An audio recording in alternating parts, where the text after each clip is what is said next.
Donc, on va passer à notre deuxième action. Donc, c'était un observatoire des solutions de valorisation de fumier équin. Donc, en parallèle de l'estimation du gisement, c'était important de voir, qu'est-ce qui existe aujourd'hui pour valoriser notre fumier équin. Donc, on a identifié toutes les filières de valorisation possibles sur nos deux territoires. On les a également enquêtées et donc, on a réalisé une cartographie. Et je laisse Claire et Caroline, donc, qui a fait son stage sur ce sujet, nous en parler. Merci. Je vous présente Caroline Chaliol, donc, qui était en stage avec moi durant 3 mois, qui a étudié cette partie utilisation et valorisation du fumier équin. Donc cette première slide vous permet juste de visualiser les profils et les activités des utilisateurs qu'on a identifiés sur les 2 territoires en Normandie et en Île-de-France. Donc cette cartographie nous a permis de connaître l'implantation des différents utilisateurs potentiels du fumier équin. Et donc vous voyez dans la plaine de Caen, comme aux abords de notre site de Grosbois justement, il y a en fait des potentiels utilisateurs qui ont des activités très variées sur les 2 territoires. Sur le côté donc de la légende, il y a 36 unités de méthanisation que l'on a recensées en Normandie comme en Île-de-France. Donc ça, c'est le nombre de professionnels cumulés sur les 2 régions que vous avez dans la légende et que l'on a recensés. Donc ces utilisateurs, cela peut être des céréaliers, des arboriculteurs et des maraîchers, comme des unités de compostage, de méthanisation ou des champignonnières ou des unités de lombricompostage aussi. Du coup, sur cette slide, vous avez les réponses des enquêtés du territoire d'Île-de-France. Donc en Île-de-France, on a dans les utilisateurs 53 utilisateurs qui nous ont répondu que oui, ils utilisaient du fumier équin dans leur procédé de valorisation et 41 qui n'en utilisent pas aujourd'hui mais qui envisagent d'assimiler cette matière dans leur utilisation. Donc ça fait 40% des répondants qui utilisent ou sont prêts à utiliser cette matière et cette ressource comme dans leur procédé de chacun.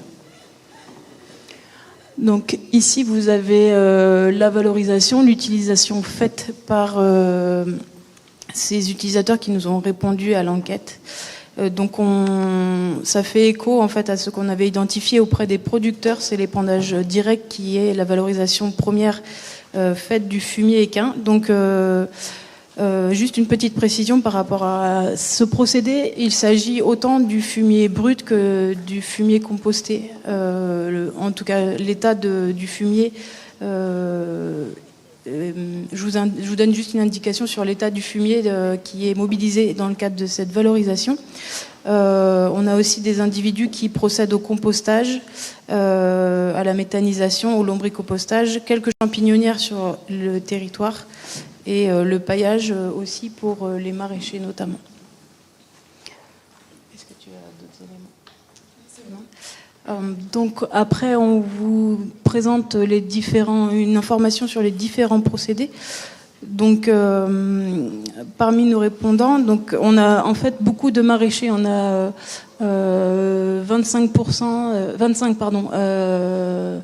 personnes qui procèdent à l'épandage et qui ont un atelier de maraîchage. Mais les répondants pouvaient avoir plusieurs ateliers en fait et utiliser l'épandage sur différents ateliers dans leur activité. Donc voici ce qu'on voulait présenter au travers de l'épandage. Et il ne faut pas oublier qu'il y a de nombreux céréaliers donc, qui n'ont pas beaucoup répondu à l'enquête, mais il y a beaucoup de céréaliers qui procèdent aussi à ce mode de valorisation. Ensuite, donc, le compostage en Île-de-France. Donc on a eu 28 répondants à l'enquête. 20 structures font le compostage au champ et 8 sur plateforme. Donc le constat, pour faire court sur ce procédé, il y a moins de matière traitée en bout de champ que sur les plateformes. Et pour autant, après, quand on s'est focalisé sur les plateformes de valorisation, on se rend compte que la part du fumier équin qui est mobilisé dans les intrants est une part faible par rapport au volume traité sur les plateformes de compostage et il pourrait peut-être tendre à grossir par rapport au reste des intrants. ça peut être une voie de valorisation à favoriser en local, à proximité des structures équestres.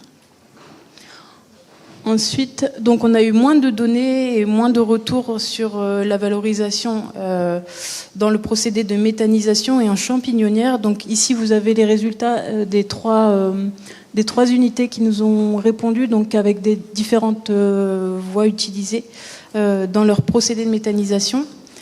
Donc on se rend compte aussi que la part du fumier équin parmi l'ensemble des intrants est relativement faible selon dans le volume global d'intrants mobilisés, mais vous voyez c'est très dépendant des unités. La première unité, elle a une part de 80%, la deuxième deuxième et troisième en ont 20%, donc c'est très variable selon le procédé de méthanisation qui est opéré sur les différentes unités.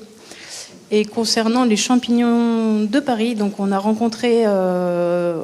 eu un entretien avec la champignonnière des Carrières et on fait le constat en fait de quelque chose qui semble un petit peu aberrant en termes d'impact écologique, parce que le fumier équin brut est déplacé sur d'autres structures où on crée le substrat qui est mobilisé dans les champignonnières. Donc on a des allers-retours de la matière qui sont très conséquents, et on pourrait peut-être aussi relocaliser la création du substrat utilisé pour les champignonnières. Donc là, c'est dans le cadre d'un entretien qualitatif, on a découvert un fonctionnement qui est assez aberrant en termes d'impact, et voilà, on voulait juste souligner cet élément pour l'utilisation du fumier équin dans les champignonnières. Et on parlera cet après-midi d'un projet éventuellement de relocalisation de la production de cette matière en Île-de-France. Donc je vous laisse le suspense. Donc pour terminer, 2 informations pour corréler l'enquête producteur et l'enquête utilisateur. Donc il y a une véritable problématique sur le transport. Donc vous voyez que la gestion matérielle du transport, en tout cas, est souvent menée et organisée par les utilisateurs de fumier, les producteurs n'ayant pas les moyens matériels de déplacer ni le temps pour fournir le fumier équin auprès des valorisateurs. Donc, ce qui fait que ça entraîne des coûts plus ou moins importants pour le producteur de faire en sorte que le fumier soit retiré, enlevé de leur structure. Et ensuite, on a une information sur les transactions. Donc, dans le cadre des entretiens qualitatifs, on a souvent entendu, à l'époque, on nous payait l'enlèvement du fumier, on payait la matière et on avait un bénéfice sur la ressource. Et aujourd'hui, donc la transaction essentielle, c'est le don du fumier équin. En fait, les structures productrices évacuent leur fumier équin en donnant ou en payant l'enlèvement. Donc, on a vraiment la tendance c'est complètement modifié par rapport à l'époque où vous pouviez vendre votre fumier en tant que producteur. Aujourd'hui, ça a un véritable coût et c'est une problématique à gérer aussi pour les producteurs de fumier équin. Merci beaucoup Claire. Est-ce que vous avez éventuellement des questions sur ces 2 enquêtes, producteurs et utilisateurs, pour Claire? Oui. Pourquoi est-ce qu'il y a eu une modification autrefois? Et historiquement, on avait une valorisation vers les champignonnières qui était privilégiée, donc notamment vers l'Anjou. Et en fait, la filière champignon s'est pas mal délocalisée. Et donc, voilà, c'est ça voilà. Il y a surtout le coût de l'enlèvement des structures équestres et du transport. Il est évident qu'on a des structures équestres, particulièrement sur les stands d'entraînement, enfin, je connais un peu. Vous n'avez pas les moyens. D'abord, on peut stocker peu. Oui. Et en plus, il faut un enlèvement très régulier. Donc ça oblige un enlèvement rapide. Donc une augmentation de coût énorme. Et c'est pour ça que depuis 20 ans, plus de 20 ans, on paye. Tout à fait. Oui. Mais les agriculteurs se sont tournés aussi vers les engrais chimiques. Il y a ça. Il y a aussi. C'est moins cher. Et aujourd'hui, ils reviennent Alors, ça aurait tendance à être, comme le disait, du coup, les travaux de Pauline aussi prouvent la valorisation et le bénéfice de remobiliser cette matière dans le cadre d'un épandage. Et effectivement, comme le coût de ces engrais chimiques augmente, oui, on pourrait bénéficier de cette tendance actuelle, effectivement, pour revaloriser la matière. Est-ce que, parmi les hypothèses, est-ce que l'évolution réglementaire classifiant le fumier comme déchet crée des contraintes administratives ou techniques qui ont renchéri le coût, voire qui ont disqualifié la possibilité de le vendre parce que c'est considéré comme déchet? Est-ce qu'il y a ça aussi dans les hypothèses que, en fait, juste avec la réglementation qui se met à désigner déchet quelque chose qui avant était simplement un intrant et qui le reste, est-ce que ça peut expliquer que ça est rendu plus compliqué de former? Oui. Pauline, je te laisse. En fait, la réglementation n'a pas changé depuis 10 ans sur les déchets. Je pense plus sur une échelle de 20-30 ans. Ouais, elle n'a pas changé non plus. En fait, on prenait en considération la réglementation. On la prend plus en compte aujourd'hui qu'avant, mais en fait, elle n'a pas changé pour l'instant. En tout cas, aujourd'hui, elle n'a pas encore changé. Il y a une nouvelle réglementation dont je vais parler tout à l'heure qui va arriver, qui concerne toutes les matières organiques, quelles qu'elles soient. Voilà, et elle va concerner forcément le fumier, le compost, les digestats issus de fumier équin aussi, puisque le fumier équin rentre, c'est considéré comme un sous-produit animal, mais depuis toujours, depuis la réglementation qui est européenne, 2009, c'est cette réglementation-là. Et donc c'est à la base, c'est un statut de déchet au départ, voilà, qu'il soit fumier ou qu'il soit compost, d'ailleurs, sauf si aujourd'hui il est normé avec la norme dont je vous ai parlé tout à l'heure, mais qui va être supprimée bientôt quand il y aura la nouvelle réglementation sur les matières fertilisantes et supports de culture, qui va bientôt sortir. En fait, les questions sont tout à fait logiques et elles ont des réponses historiques pour beaucoup. Je parle de l'Île-de-France, que je commence à connaître. Quand Grosbois a été créé en 1962, les champignonnières se battaient, allaient voir les entraîneurs. Bonjour Monsieur Laurent, vous pouvez me vendre votre fumier? Je vous le prends, tout. Et puis en 70-75, premier choc pétrolier, le champignon disparu. Fini, en Île-de-France. Désormais, c'est surtout Pays de Loire. Et là, du jour au lendemain, on ne te le prend plus ton fumier. Au pire, tu nous le donnes. Et puis 5 ans après, c'était au feu, à Grosbois, les fumières débordent, qu'est-ce qu'on peut faire? Et c'est là que la société JB Sol a trouvé un partenariat avec les champignonnières, donc du côté de Saumur, et que toute la production est partie sur Saumur. Aujourd'hui, quand on va voir une station de compostage, et vous avez totalement raison, le fumier se composte très bien, mais en Île-de-France, vous appelez une station de compostage, ils compostent quoi les gens en Île-de-France? Des déchets verts.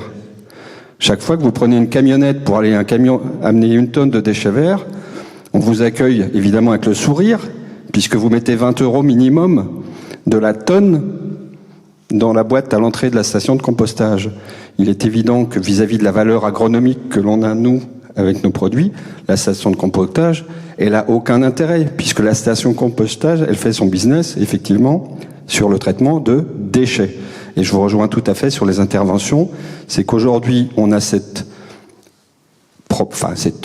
contrainte de la classification de déchets et qu'il est important de trouver des filières plus vertueuses pour bien mettre en avant les qualités de ces produits. Et je vous invite toutes et tous, à partir d'aujourd'hui, de ne plus parler de fumier, mais de parler de pailleux. C'est vrai que je parle des litières pailleuses, je propose aussi de changer l'image du fumier, parce qu'on compare un fumier de bovin souvent. Et aujourd'hui, c'est vrai que les litières qui sortent de certaines structures hippiques sont plus des pailles sales que des fumiers. Voilà. Donc, quand on a réalisé ces enquêtes, une des choses aussi qui nous est apparue, c'est que des fois, simplement entre voisins, on se connaît pas. Donc entre filières équines et différentes filières agricoles, c'est vrai qu'on a des filières qui communiquent pas beaucoup, hein, on va pas se mentir. Et du coup, ce qu'on a fait, c'est que on a transposé la plateforme Valfumier, donc qui avait été créée dans le cadre du programme Valfumier, donc de l'IFCE, financé par le Conseil scientifique de l'IFCE. Avec les chambres d'agriculture en Pays de la Loire à la base, et donc on a transposé cette plateforme à nos régions Normandie et Île-de-France.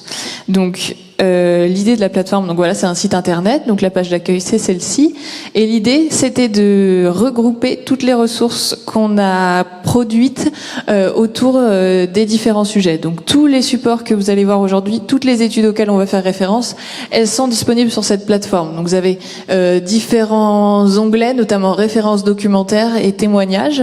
Donc dans les témoignages, on a des vidéos et des fiches plus techniques sur les solutions qui ont été trouvées, donc sur des exemples de solutions.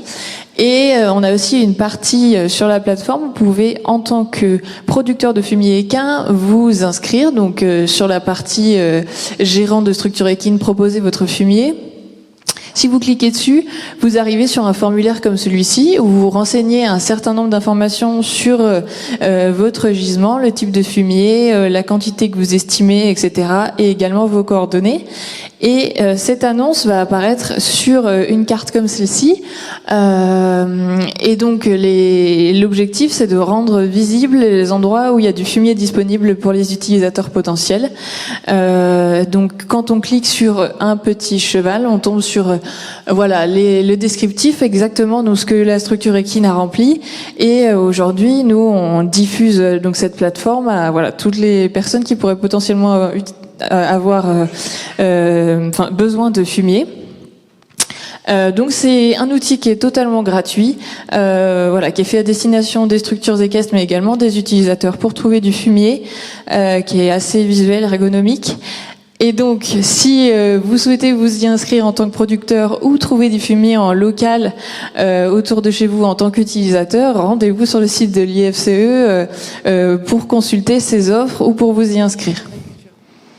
Mais non, mais le stand d'aujourd'hui, vous pouvez vous inscrire en direct, voilà. Donc voilà, n'hésitez pas à venir nous voir IFCE si vous avez des questions sur cette plateforme. On va continuer à enchaîner tout de suite sur une autre action du projet qui était un zoom sur la valorisation en méthanisation. Donc c'était une action qui était coordonnée par la Chambre d'agriculture de Normandie.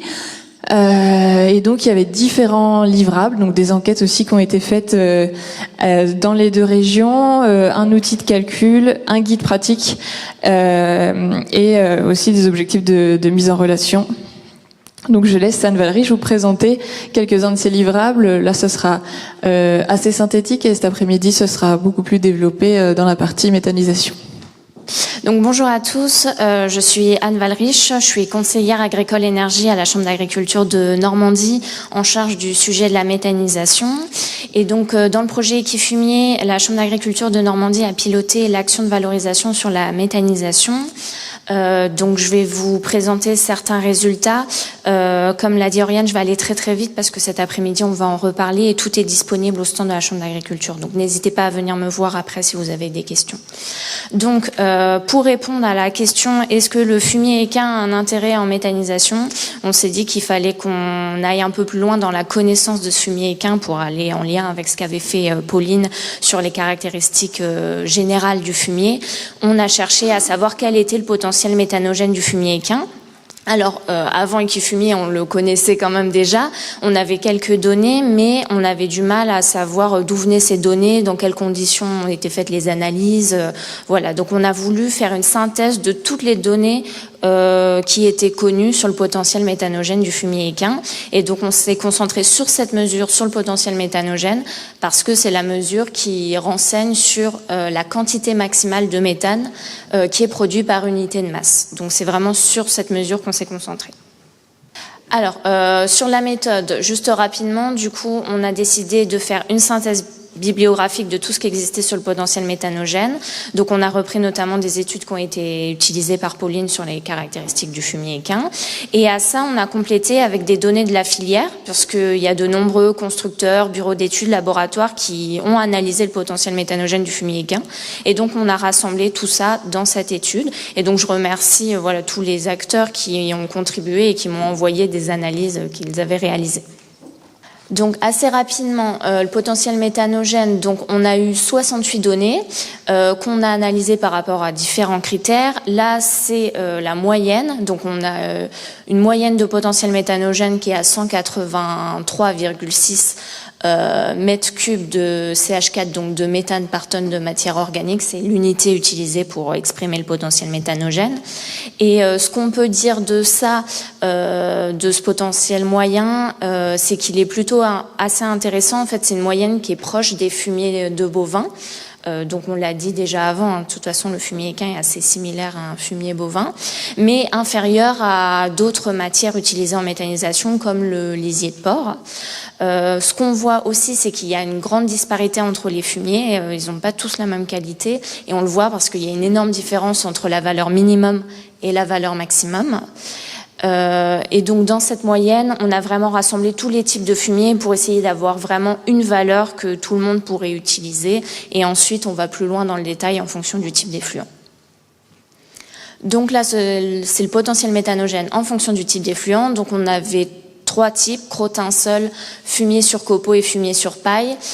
Sans surprise, c'est le fumier sur paille qui est le plus intéressant en méthanisation parce que la paille elle-même a un potentiel méthanogène qui est déjà intéressant, et parce que donc le crottin seul est une matière qui est du coup un peu plus, qui est moins sèche, et donc c'est vraiment la matière sèche qui fait l'intérêt en méthanisation. Donc plus le fumier est sec, plus c'est intéressant.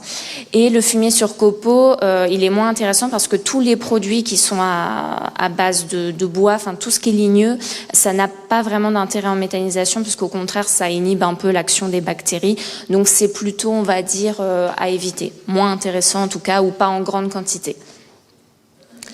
Ensuite, on a analysé ça par rapport à des durées de stockage. Alors, la difficulté, c'est qu'il y avait très peu d'analyses sur lesquelles on avait l'information de combien de temps le fumier a été stocké avant l'analyse. Mais globalement, ce qu'on peut dire, c'est que plus le fumier est frais, plus il est intéressant parce qu'il s'est justement pas dégradé durant le stockage, et plus les conditions de stockage sont faites correctement, c'est-à-dire pas à l'air libre dans une fumière couverte ou sur une aire bétonnée, plus le fumier va être de très bonne qualité et sera intéressant en méthanisation.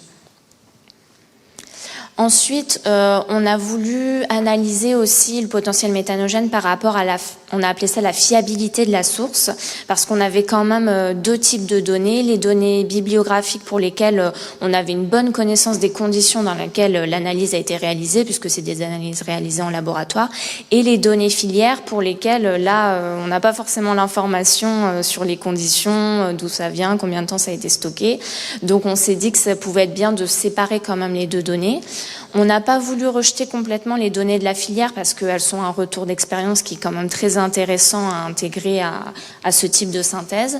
Et donc, ce qu'on voit, donc on avait plus de données bibliographiques que de filière, que les moyennes sont globalement assez proches, donc c'est plutôt rassurant, et que globalement, on retrouve toujours le même type de fumier qui est le plus méthanogène, c'est-à-dire le fumier sur paille. Donc voilà, tous les résultats sont plutôt logiques les uns avec les autres.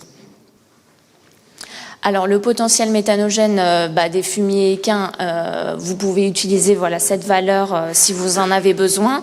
Après, donc il y a des valeurs dans la synthèse que vous pouvez trouver et utiliser par type de fumier. Le fumier sur paille est le plus intéressant. Un fumier frais est plus intéressant en méthanisation. On a voulu faire aussi par type de chevaux, parce que des fois on avait l'information si c'était des poulains, des juments, etc. Malheureusement, on n'a pas eu assez de données pour que ça soit vraiment significatif, donc on a un peu abandonné ça, mais peut-être qu'un jour on arrivera à fournir ce type d'analyse. Ce qu'on a constaté quand même, c'est que ces données sont un peu à prendre avec des pincettes certaines fois, parce qu'on n'a quand même pas énormément d'informations sur certaines analyses. Et voilà, les données de la filière, elles apparaissent plutôt imprécises à ce niveau-là, mais elles restent quand même un bon retour d'expérience pour reconnaître la qualité d'un fumier équin. Donc du coup, conclusion de tout ça, le fumier équin, c'est un intrant qui est pertinent en méthanisation. Oui, il a un intérêt, et d'autant plus si c'est un fumier pailleux. Alors pour poursuivre une autre des productions qu'on a réalisées dans le cadre des kits fumiers, donc c'est un guide sur l'utilisation des fumiers équins en méthanisation. Donc je vais pas trop rentrer dans le détail, mais je vais vous dire comment est construit le guide et ce que vous pouvez trouver à l'intérieur. Et puis vous l'avez normalement tous reçu à l'entrée, et puis je vous invite à venir me voir pour en discuter. Donc il est composé de cette façon, un rappel du principe de la méthanisation. Ensuite on parle plus spécifiquement de la méthanisation du fumier équin, parce que c'est ce qui nous intéresse. On détaille les différents procédés de méthanisation et ensuite il y a 2 entrées en fait. Donc si vous êtes vous producteur de fumier équin ou si vous êtes exploitant d'une unité de méthanisation ou porteur de projet, là les entrées et les conseils sont bien sûr différents. Et ensuite vous retrouvez des retours d'expérience d'unités qui traitent du fumier équin. Aujourd'hui, les structures vont devoir s'adapter en fonction du traitement du fumier qu'elles envisagent, en fonction du type de fumier qu'elles ont.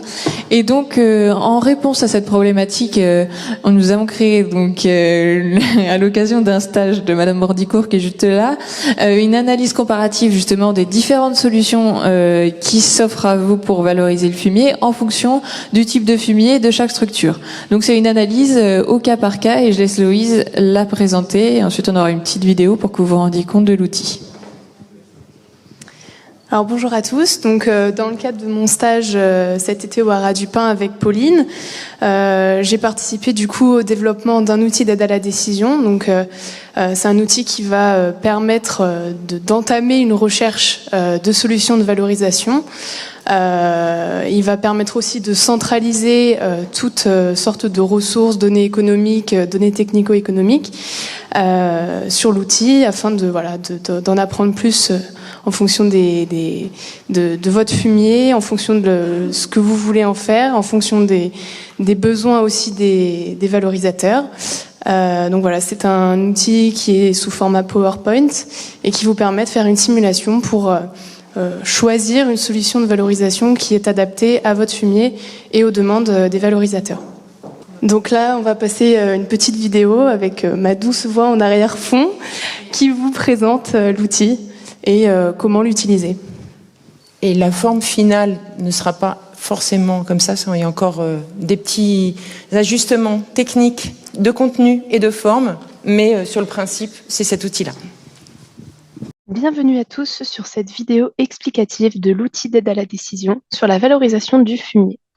L'outil qui va vous être présenté a été développé dans le cadre du projet Equifumier, qui vise à développer des filières de valorisation pérennes du fumier équin.